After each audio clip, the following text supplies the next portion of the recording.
ಏನು ಸಾರ್ಥಕ ಎದುರಿಸಲಾಗಿರೋ 50 ವರ್ಷ ಸಾರ್ಥಕತೆ ಏನು 50 ವರ್ಷ ಏನು ಮಾಡ್ಯಾರ? 50 ವರ್ಷದ ಕೆಲಸ ಒಳ್ಳೇದು ಮಾಡಿದ್ರೆ ಮಾಡಬೇಕು.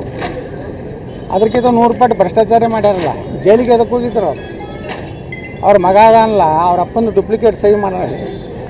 ಇವಾಗ ಸಿದ್ದರಾಮಯ್ಯನವರು ಎಲ್ಲ ಅಡ್ಜಸ್ಟ್ಮೆಂಟ್ ಇರೋದಂತೂ ಹೊರಗಡೆ ಅಡ್ಡಾಡಕತ್ತಾರೆ. ಯಾಕಂದ್ರೆ ಇವ್ರು ಜೈಲ್ನಾಗ ಇರೋರೆಲ್ಲ ಸುಮ್ಮ ಕೇಂದ್ರ BJP ನಾಯಕರನ್ನ ಬ್ಲ್ಯಾಕ್ ಮೇಲ್ ಮಾಡಕತ್ತಾರೆ. ನಾಳೆ ನವಂಬರ್ಗೆ ವಿಜಯೇಂದ್ರನ ಅವಧಿ ಮುಗಿತೈತೆ 3 ವರ್ಷದ್ದು. ಅದ್ರ ರಿನ್ಯೂವಲ್ ಆಗಬೇಕಾದ್ರೆ ಯಡಿಯೂರಪ್ಪನ ಹಿಂದೆ ಇಟ್ಟು ಜನ ಅದ್ರ ಕರ್ನಾಟಕ 10 ಲಕ್ಷ ಜನ ಅದ ತೋರಿಸಿ ಬ್ಲ್ಯಾಕ್ ಮೇಲ್ ಮಾಡಕ್ಕೆ ಮಾಡಿದಂಥ ಸಂಭ್ರಮೋತ್ಸವ ಬ್ಲ್ಯಾಕ್ ಮೇಲ್ ಮಹೋತ್ಸವ. ಲಿಂಗಾಯತ ಕುಟುಂಬ ಲಿಂಗಾಯತರಂತ ಒಂದು ಲಿಂಗಾಯತರು ಲಿಂಗಾಯತ್ರಿಗೆ ಏನು ಮಾಡ್ಯಾರ ಹೇಳ್ರಿ OBC ಮಾಡ್ತೀನಿ ಅಂತ ಹೇಳಿದ್ರು. ಒಂದು 4 ಮಠಕ್ಕೆ ಕೊಟ್ಟರೆ ಏನಾಯ್ತು ರೀ?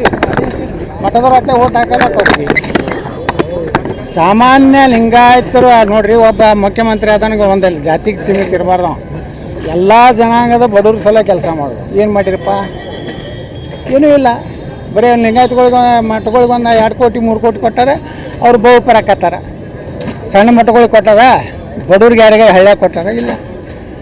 ಯಾವ ಯೋಜನೆ ಇವತ್ತು ಆಲ್ಮಟ್ಟಿ ಯೋಜನೆ ಮಾಡಿದ್ರೆ ಸುಮಾರು 70% ಕರ್ನಾಟಕ ನೀರಾವರಿ ಆಗ್ತದೆ. ನೀರಾವರಿ ಆಯ್ತಂದ್ರೆ ನಮ್ಮ ರೈತರಿಗೆ ಯಾರು ಏನು ಕೊಡೋದು ಬೇಕಾಗಿಲ್ಲ.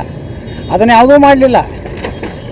ವಿಮಾನ ನಿಲ್ದಾಣ ತಮಗೊಂದು ಬೇರೆ ಮಾಡ್ಕೊಂಡಿದ್ರು. ಶಿವಮೊಗ್ಗಕ್ಕೆ ನಮ್ಮ ಬಿಜಾಪುರಕ್ಕೆ ಒಂದು ಸಣ್ಣ ವಿಮಾನ ಹೆಂಗೆ ಮಾಡಿದ್ರು, ನಾವು ಜಗಳ ತೆಗೆದು ಮಾಡ್ಕೊಂಡಿವಿ. ಅಂದರೆ ಇವ್ರದ್ದೇನು ಸಮಾಜಕ್ಕೆ ಏನು ದೊಡ್ಡ ಕಾಣಿಕೆ ಇಲ್ಲ. ಒಂದು ರಾಜಕೀಯ ಉದ್ದೇಶಕ್ಕಾಗಿ ನಾಳೆ ತನ್ನ ಮಕ್ಕಳ ಭವಿಷ್ಯ BJP ಧೃತರಾಷ್ಟ್ರನ ಮುಂದೆ ದುರ್ಯೋಧನನ ಪಟ್ಟಕ್ಕೆ ಕಟ್ಟಲಿಕ್ಕೆ ಮಾಡಿದಂಥ ನಾಳೆ ಸಂಭ್ರಮೋತ್ಸವ. ಈ ಸಂಭ್ರಮಕ್ಕೆ ಹೋಗ್ತಾರೋ ಸ್ವಾಮಿಗಳನ್ನೆಲ್ಲ ಒಟ್ನಾಳ ಖಂಡಿಸಿದ್ದಾರೆ ಸರ್. ಅದು ಖಂಡನೆ ಮಾಡೇಬೇಕು. ಇಂಥ ಭ್ರಷ್ಟ ಮತ್ತು ಅನೇಕ ಕೆಟ್ಟ ಪ್ರಕರಣಗಳಿರುವಂಥ ವ್ಯಕ್ತಿಗೆ ಆದರ್ಶ ಆಗೋದಿಲ್ಲ ನಮಗೆ. ಒಬ್ಬ ರಾಜಕಾರಣಿ ಇವತ್ತು ನಿಜಲಿಂಗಪ್ಪನವರು ನಮ್ಗೆ ಆದರ್ಶ. ನಿಜಲಿಂಗಪ್ಪನವರು, ವೀರೇಂದ್ರ ಪಾಟೀಲ್ರು, JH ಪಟೇಲ್ರು ಅವರೆಲ್ಲ ಒಳ್ಳೆ ಕೆಲಸ ಅಂದ್ರೆ ಕರಪ್ಟ್ ಹೆಸರು ಕಳಂಕ ಇರಲಿಲ್ಲ ಅವ್ರಿಗೆ. ಇವತ್ತಿನ ರಾಜಕಾರಣ ಕರಪ್ಟ್ ಇಲ್ಲ ಅಂತಾರೆ ಸರ್. ರಾಜಕಾರಣ ಎಲ್ಲ ಕರಪ್ಷನ್ ಐತೆ. ತಿನ್ನೋದ್ರಾಗೂ ಇತಿಮಿತಿ ಬೇಕಲ್ಲ. ಇವತ್ತು ಮುಖ್ಯಮಂತ್ರಿಗಳ ಮಗಾರ ಏನು ಮಾಡಕತ್ತಾನ ಅದನ್ನೇ ಮಾಡಕತ್ತಾನ. ಸಿದ್ದರಾಮಯ್ಯನವ್ರ ಮಗ ಏನು ಮಾಡಕತ್ತಾರ ಅದೇ ಮಾಡಕತ್ತಾರ. ಹಿಂದೆ ಯಡಿಯೂರಪ್ಪ ಮಗ ಏನು ಮಾಡೋದು ಅದೇ ಮಾಡೋದು. ಬರೇ ಜನರು ಲೂಟಿ ಮಾಡೋದಕ್ಕೆ ಸಲುವಾಗಿ ಮುಖ್ಯಮಂತ್ರಿ ಆಗಬಾರ್ದು. ಎಲ್ಲಿ ಸೇರ್ತಾರೆ? ಹಾಕೋದು 50,000 ಕುರ್ಚಿ ಹಾಕ್ಯಾರ, 10 ಲಕ್ಷ ಯಡಿಯೂರಪ್ಪನ ತಲೆ ಮ್ಯಾಗ ನಿಂತಿರ್ತಾರೋ ಏನು ವಿಜೇಂದ್ರ ತಲೆ ಮ್ಯಾಗ ನಿಂತಿರ್ತಾರೆ? 50,000 ಕುರ್ಚಿನ 50,000 ಹಾಕ್ಯಾರ. ಎಲ್ಲಿ ಒಂದು ಕುರ್ಚಿ ಮ್ಯಾಗ 10 ಮಂದಿ ನಿಂದಿರ್ಸಾರೇನ್ರಿ? 10 ಲಕ್ಷ ಆಗ್ಬೇಕಲ್ಲ. 10 ಮಂದಿ ನಿಂದಿರ್ಸಿದ್ರು 5 ಲಕ್ಷ ಆಯ್ತು 50,000 ಕುರ್ಚಿಗೆ. ಕೇಂದ್ರ ಸಚಿವ ಅಮಿತ್ ಶಾ ಸರ್ಕಾರ ಬರಲಿ ಪಾಪ ಅವ್ರಿಗೆ ಏನಾಗ್ಬಿಟ್ಟದ. ಯಡಿಯೂರಪ್ಪ ಅಂದರೆ BJP ಅಂದರೆ ಯಡಿಯೂರಪ್ಪ ಆತ. ಇನ್ನು ಕೇಂದ್ರದವ್ರು ತಲೆ ಅಂದು ಹೋಗಿಲ್ಲ. ಅಂದ್ರೆ ಪರ್ಯಾಯ ನಾಯಕರು ಬೆಳೀಲಿಲ್ಲ ಬಯಸ ಕುಡುದಿಲ್ಲ ಅವರು. ಅಲ್ಲ ಯತ್ನ ಅಂತಾರೆ ಮೂಲ ಗುಂಪು ಮಾಡಿದ್ರು ಯಡಿಯೂರಪ್ಪ. ನಾನೇನು ಮೂಲ ಗುಂಪು ಮಾಡಲ್ರಿ, ನಾನು ಏನೋ ಜನಾನುರಾಗಿ ಇದ್ದೀನಿ. ಈಗ ಮೂಲ ಗುಂಪು ಯಾವ ಜಗದೀಶ್ ಶೆಟ್ಟರು, ಸದಾನಂದ ಗೌಡ, ಬೊಂಬಾಯಿ ಮೂಲ ಗುಂಪು ಆದರು. CM ಲೆವೆಲ್ ನಾ ಏನಾರ CM ಲೆವೆಲ್ಕ್ಕಿಂತ ಹೆಚ್ಚೈತೆ. ನಾನು ಮೊನ್ನೆ ಸಿದ್ದರಾಮಯ್ಯ ಬಿಜಾಪುರಕ್ಕೆ ಬಂದಾಗ ಅವರು ಕರ್ಕೊಂಡು ಬಂದು ಜನನೇ ನನಗೆ ಹೆಚ್ಚು ಚಪ್ಪಾಳೆ ಕೇಕೆ ಹೊಡೆದ್ರು. ಅದಕ್ಕೆ ಸಿದ್ದರಾಮಯ್ಯನವ್ರು ಹೇಳಿದ್ರು, ಯತ್ನಾಳರ ಅಭಿಮಾನಿಗಳು ನನ್ನ ಅಭಿಮಾನಿಗಳು, ನನ್ನ ಅಭಿಮಾನಿಗಳು ಯತ್ನಾಳ ಅಭಿಮಾನಿಗಳು. ಸುಮ್ಮನೆ ಎಲ್ಲರಿಗೂ ಯಾವುದು ಅವ್ರು ಅಂದರು. ಅದು ಹೌದೇ ಇಲ್ಲ.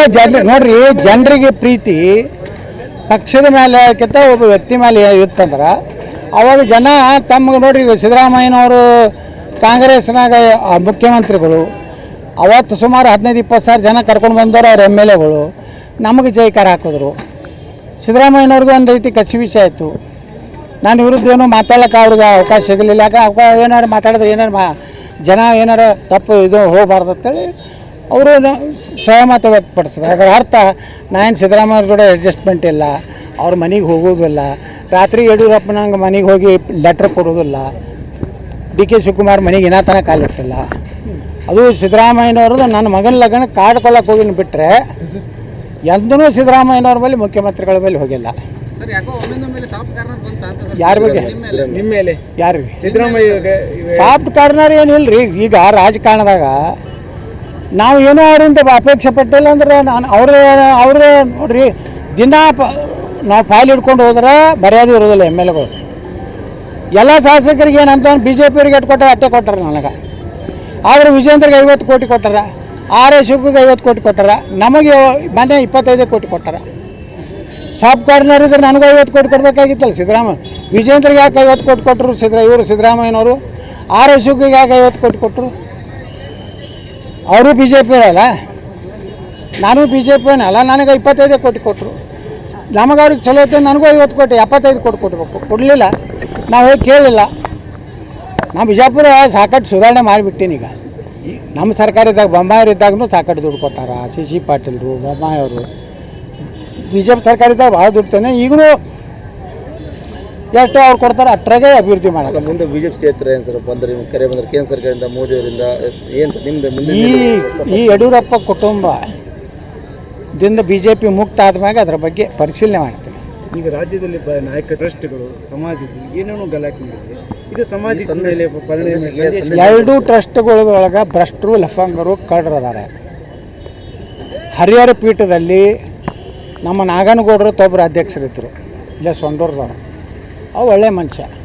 ಇನ್ನೊಬ್ರು ನಮ್ಮ ಇಲ್ಕಲ್ ಉಣ್ಗೊಂದವ್ರು ಒಬ್ರು ಜಿ ಪಿ ಪಾಟೀಲ್, 1-2-3 ಮಂದಿನ ನನಗೆ ಆ ಹರಿಹರದಲ್ಲಿ ಒಳ್ಳೆಯವ್ರು ಕಾಣಿಸ್ತಾರೆ. ಇಲ್ಲಿ ಅಂತ ಎಲ್ಲ ಕಳ್ಳರ ಗುಂಪೆ ಐತಿ. ಎಲ್ಲಿ ಕೂಡಲ ಸಂಗಮ. ಇವರೆಲ್ಲ ತಮ್ಮ ಸ್ವಂತ ಆಸ್ತಿ ಮಾಡ್ಕೊಂಡಾರ್ರಿ. ನೀವು ಸಹ ಸಪೋರ್ಟ್ ಮಾಡಿದ್ರಿ ಯಾರಿಗೆ? ಈ ಸ್ವಾಮೀಜಿ. ನಾವು ಮೀಸಲಾತಿ ಗಟ್ಟೆ ಸಪೋರ್ಟ್ ಹೋದ್ರು ಮತ್ತೆ ಈಗ ಸಪೋರ್ಟ್ ಮಾಡಿದ್ರೆ ಯಾವ್ದು ಸ್ವಾಮೀಜಿ ಜೊತೆಗೆ ಜೊತೆಗೆ ಹೋದ್ರೆ ನೀವು ಅಲ್ಲಿ ಹೋಗಿ ಬೇರೆ ಏನು ಗದ್ದಲ ಮಾಡಿದ್ರೆ ನೀವು ಮಾಡೋದವ್ರನ್ನ ಬಿಟ್ಟು ಹಣಿಕೆ ಹಾಕಿದವ್ರ ಮ್ಯಾಗ ಬರ್ತೀರಿ. ಹೋಗಿದ್ರೆ ಸರ್ ಸಪೋರ್ಟ್ ಮಾಡಲಿ. ನಮ್ಮ ಸಮಾಜಕ್ಕೆ ಮೀಸಲಾತಿ ಸಿಗ್ಬೇಕಂದ್ರೆ ಹೋರಾಟ ಮಾಡಿ. ಸ್ವಾಮೀಜಿನ ಮತ್ತೆ ಈಗ ಮತ್ತೆ vote ಮಾಡಿದ್ರೆ ಏನು ಅವ್ರನ್ನ ತೆಗಿತಾರೆ ಅಂತಾರೆ. ಏನು ಸಂದೇಶ ಏನು ಸಂದೇಶ? ಎರಡು ಸ್ವಾಮೀಜಿಗಳಿಂದ ಇಡೀ ಸಮಾಜಕ್ಕೆ ಕೆಟ್ಟ ಹೆಸರು ಬರ್ತದೆ, ಇಡೀ ರಾಜ್ಯಕ್ಕೆ ಕೆಟ್ಟ ಹೆಸರು ಬರ್ತದೆ. ಏನಂತ ನಿಮ್ದು ಅದು ಭಕ್ತರ ನಿರ್ಣಯ ಮಾಡಕ್ಕೆ ನಾವು ಮಾಡ್ಲಿಕ್ಕಾಗೋದಿಲ್ಲ. ನೀವು ಸಹ ಭಕ್ತರಲ್ಲ ಸರ್? ನಾವು ಭಕ್ತರು ನಾವೇನು ಹೇಳೋದು ನಾವು ಹೇಳಿಬಿಟ್ಟು ನಾವು ಹೇಳಿಲ್ಲ. ಏನಾಗ ಎರಡು ಟ್ರಸ್ಟ್ನಾಗ ಲಫಂಗರ್ ಅದಾರ, ಅವೆರಡೂ ವಿಸರ್ಜನೆ ಆಗಬೇಕು. ಸಮಾಜದಾಗ ಒಳ್ಳೆಯವ್ರು ಯಾರು ಅದಾರ, ರಾಜಕೀಯ ಪಕ್ಷದಾಗ ಇರಬಾರ್ದು ಅವರು, ಸಮಾಜದಾಗ ಒಳ್ಳೆ ಜನ ಅದಾರ, ಅಂಥವ್ರು ಟ್ರಸ್ಟಿ ಆಗ್ಬೇಕು. ಅಲ್ಲಿ ಒಂದು ಕಡೆಯಲ್ಲೂ ಮೀಸಲಾತಿ ಹೋರಾಟಕ್ಕೆ ಇದು ಹಿನ್ನಡೆ ಆಗಬೇಕು. ಹಿನ್ನಡೆ ನೋಡ್ರಿ, ನೀವು ಹೇಳೋದು ಸತ್ಯ. ಹಿನ್ನಡೆ ಆಗೋದು ಸ್ವಲ್ಪ ಜನರಲ್ಲಿ ಸ್ವಾಮಿಗಳ ಬಗ್ಗೆ ಇರುವಂಥ ಏನೋ ಒಂದು ಒಳ್ಳೆಯ ಭಾವನೆ ಕಡಿಮೆ ಆಗಿದೆ. ಇದರಲ್ಲಿ ಎರಡು ಮಾತಿಲ್ಲ. ಆದರೆ ನಮ್ಮ ಮೀಸಲಾತಿ ಹೋರಾಟ ನಾವು ಮುಂದುವರ್ಸ್ಕೊಂಡು ಹೋಗ್ತೀವಿ. ನೋಡ್ರಿ, ಅದು ಕಾಂಗ್ರೆಸ್ಸಿನ ಆಂತರಿಕ ವಿಷಯ. ಸಿದ್ದರಾಮಯ್ಯನವ್ರು ಮುಂದುವರಿಬೇಕು, ಮತ್ತೊಬ್ಬರು ಯಾರೋ ಮುಖ್ಯಮಂತ್ರಿ ಆಗಬೇಕು ಅನ್ನೋಂಥದ್ದು ಆ ಪಕ್ಷಕ್ಕೆ ಸಂಬಂಧಪಟ್ಟಿದ್ದು. ನಾ ಇಷ್ಟೇ ಮುಖ್ಯಮಂತ್ರಿ ಸಿದ್ದರಾಮಯ್ಯನವ್ರಿಗೆ ಹೇಳೋದೇನಂದ್ರೆ, ಆಡಳಿತ ಸಂಪೂರ್ಣ ಕುಸಿದಿದೆ. ನಿಮ್ಮಿಬ್ಬರು ಜಗಳದಿಂದ ಅಭಿವೃದ್ಧಿ ಆಗ್ತಾಯಿಲ್ಲ, ಮಂತ್ರಿಗಳು ಕೆಲಸ ಮಾಡ್ತಾಯಿಲ್ಲ, ಇದರಿಂದ ಜನರಿಗೆ ನ್ಯಾಯ ಸಿಗ್ತಾಯಿಲ್ಲ. ಅದಕ್ಕೆ ಆದಷ್ಟು ಬೇಗನೆ ನಿಮ್ಮ ಜಗಳ ಮುಗಿಸೋರಿ. ನೀವರೇ ಮುಖ್ಯಮಂತ್ರಿಯಾಗಿ ಮುಂದುವರಿರಿ ಅಥವಾ ಮಲ್ಲಿಕಾರ್ಜುನ ಖರ್ಗೆ ಅವರನ್ನಾರು ಮಾಡಿರಿ. ಆದರೆ ಡಿ ಕೆ ಶಿವಕುಮಾರ್ ಮಾತ್ರ ಮಾಡಿದ್ರಿ ಕರ್ನಾಟಕ 10 ಸಲ ಮಾರ್ತಾನೆ. 1 ಸಲ ಅಲ್ಲ, ಯಡಿಯೂರಪ್ಪ 1 ಸಲ ಮಾರೇನ, ಅವ್ರು 10 ಸಲ ಮಾರ್ತಾರೆ. ಸರ್ ಈಗೇನು ಮುಂದೆ ಮುಂದಾಳ್ತು ಸಿಎಂ ಆಗ್ತಂತ ಡಿ ಕೆನ ಮುಂದಾಳ್ತು ಅದನ್ನ ಅವ್ರ ಬೆಂಬಲಿಗರು ಹೇಳ್ತಾರೆ ಶಾಸಕ. ನಮಗೆ ಅಂಥವ್ರು ಆದರೆ ಭಾಳ ಅಪಾಯ ರಾಜ್ಯಕ್ಕೆ. ಇಂಥವ್ರು ಭ್ರಷ್ಟರು ಆಗಬಾರ್ದು. ಸಿದ್ದರಾಮಯ್ಯನವ್ರು ಇನ್ನೊಂದು 2 ವರ್ಷ ಐತಿ, ಮುಂದುವರೆದ್ರು ಬರೆಯಲಾಕ. ಇಲ್ಕಂದ್ರೆ ಪಾಪ ಮಲ್ಲಿಕಾರ್ಜುನ ಖರ್ಗೆ ಅವ್ರದ್ದು ಕೊನೆಯ ಆಸೆ ಐತಿ, ಒಮ್ಮೆರೆ ಮುಖ್ಯಮಂತ್ರಿ ಆಗ್ಬೇಕಂತ. ಪಾಪ ಅವ್ರನ್ನ ಮಾಡಲಾಕ. ದಲಿತ ಸಿಎಂ ಸಹ ಕೇಳಿ ಬರ್ತದೆ. ಅಲ್ಲಿ ಮಾಡಲಿಲ್ಲ, ಏನು ತಪ್ಪೇನೈತಿ ರೀ? ಯಾಕೆ ಆಗ್ಬಾರ್ದು? ದಲಿತರು ಆಗ್ಬಾರ್ದು ಅಂತೇಳಿ ಐತಿ. ದಲಿತರು ಆಗಬೇಕು. ಅದಕ್ಕೆ ಮಲ್ಲಿಕಾರ್ಜುನ ಖರ್ಗೆ ಅವರು ಆ ಪಕ್ಷದಲ್ಲಿ ಆಗುವಂಥ ಅರ್ಹತೆ ಇದೆ.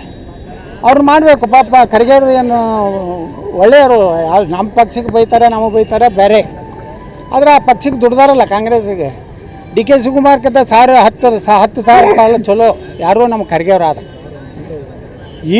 ಈ ಅಪ್ಪ ನಂದು ವೈಯಕ್ತಿಕವಾಗಿ ನಮ್ಮ ರಾಜ್ಯನೇ ಲೂಟಿ ಮಾಡಿಬಿಡ್ತಾನೆ. ಸರ್, ಈ ರಾಜ್ಯದಲ್ಲಿ ಈ ಪಂಚಮ ಶಾಲೆಗಳ